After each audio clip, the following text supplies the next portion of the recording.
Paramedical field നമ്മൾ 5 ആയിട്ട് തിരിച്ചിരുന്നു. 1 diagnostic, 2 therapeutic, 3 emergency and critical care, 4 medical education and health, 5 patient care paramedical fields. ഇതിൽ അവസാനത്തെ 5-ാമത്തെ ആണ് patient care paramedical fields.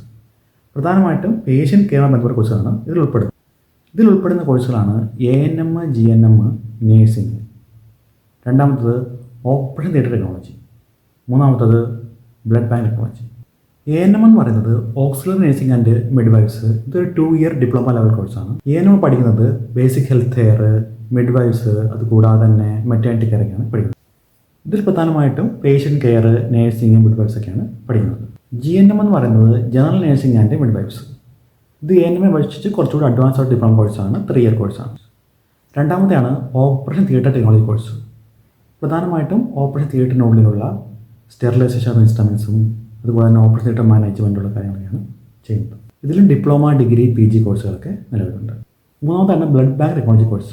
ഇത് പ്രധാനമായിട്ടും blood collection, testing, storage, transfusion ഇങ്ങനെയൊക്കെയുള്ള മാനേജ്മെൻറ്റാണ് ഇതിൽ പഠിപ്പിക്കുന്നത്. ഡിപ്ലോമ, ഡിഗ്രിയിലെ കോഴ്സുകളൊക്കെ ഇതിൽ നിലവിലുണ്ട്.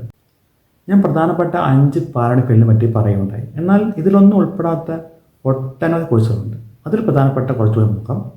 ഒന്നാമത് ഫാർമസി കോഴ്സ്. ഫാർമസിയിൽ പ്രധാനമായിട്ടും നമ്മുടെ മെഡിസിൻ്റെ ആക്ഷൻസും ഇൻട്രാക്ഷൻസും ഒക്കെ പഠിക്കുക, അത് നമുക്ക് എത്ര ആളുകൾ കഴിക്കണമെന്ന് നമുക്ക് പറഞ്ഞു തരിക, ഇതൊക്കെയാണ് ഫാർമസിസ്റ്റുകൾ ചെയ്യുന്നത്. ഇതിൽ പ്രധാനമായിട്ടും ഡിപ്ലോമ, ഡിഗ്രി, MSc, PhD കോഴ്സുകളൊക്കെ ഉണ്ട്. ഇതിൽ നിലവിൽ വളരെയധികം ഫേമസ് ആയിട്ടുള്ള കോഴ്സാണ് ഫാർമഡി കോഴ്സ്. ഏകദേശം 6 വർഷമുള്ള ഒരു കോഴ്സാണ്. വളരെയധികം ജോബ് ഓപ്പർച്യൂണിറ്റീസ് ഇന്ത്യയിലും വിദേശങ്ങളിലൊക്കെ ആയിട്ട് ഈ കോഴ്സിന് നിലവിലുണ്ട്. ഡെൻ്റലുമായി ബന്ധപ്പെട്ട് പറയുമ്പോൾ 3 പ്രധാനപ്പെട്ട കോഴ്സുകളുണ്ട്. 1 dental assistant, 2 dental hygienist, 3 dental mechanics.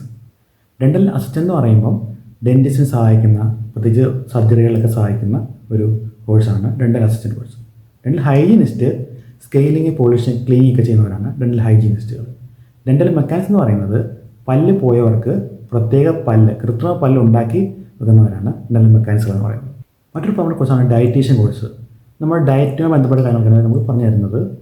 ഇതിൽ തന്നെ ഡിപ്ലോമ, ഡിഗ്രി, PG, MSc അങ്ങനെ ഒരുപാട് കോഴ്സുകൾ ഇതിൽ നിലവിൽ. മറ്റൊന്നാണ് health inspector course. Health inspectors പ്രധാനമായിട്ട് ജോലി കിട്ടുന്നത് ഗവൺമെൻറ് ഹെൽത്ത് ഡിപ്പാർട്ട്മെൻറ്റിൽ, അതേപോലെ തന്നെ മുനിസിപ്പാലിറ്റികളിൽ, അതുപോലെ ഹോസ്പിറ്റലിലൊക്കെ നമുക്ക് ജോലിയുടെ സാധ്യതയുണ്ട്. അടുത്തായിട്ട് എൻഡോസ്കോപ്പി ടെക്നോളജി കോഴ്സ്. പ്രധാനമായിട്ടും എൻഡോസ്കോപ്പി പ്രൊസീജിയർ അസിസ്റ്റ് ചെയ്യാണ് നമ്മളിതിൽ ചെയ്യുന്നത്.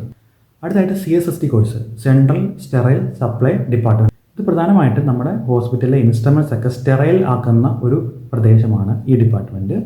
ഇതിലും നമുക്ക് ഡിപ്ലോമ കോഴ്സുകളൊക്കെ ഉണ്ട്. മറ്റൊന്നാണ് റേഡിയോ തെറാപ്പി ടെക്നീഷ്യൻ കോഴ്സ്. ഇത് പ്രധാനമായിട്ടും ക്യാൻസർ പേഷ്യൻസിന് റേഡിയേഷൻ എടുക്കാൻ വേണ്ടി സഹായിക്കുന്ന ടെക്നീഷ്യൻസ് ആണ് ഇവർ. ഇതിൽ ഡിപ്ലോമ, ഡിഗ്രി കോഴ്സുകളൊക്കെ ഉണ്ട്. ഇത് പ്രധാനമായിട്ട് ഹോസ്പിറ്റലിലെ ക്യാൻസർ യൂണിറ്റിലൊക്കെയാണ് ജോലി ലഭിക്കുന്നത്. Thank you for watching.